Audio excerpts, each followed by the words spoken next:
வாழ்க வையகம், வாழ்க வளமுடன். இன்று ஒரு குறள்.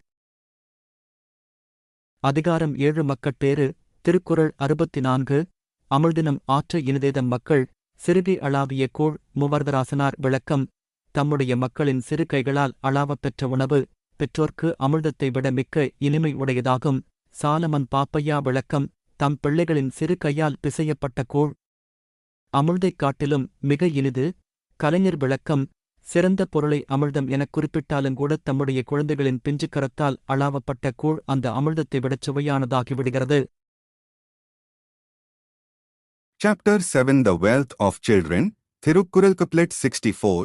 Than God's ambrosia sweeter far the food before men laid, in which the little hands of children of their own have played. Explanation. The rice in which the little hand of their children has dabbled will be far sweeter to the parent than ambrosia. வாழ்க வையகம், வாழ்க வையகம், வாழ்க வளமுடன். Like, share, subscribe.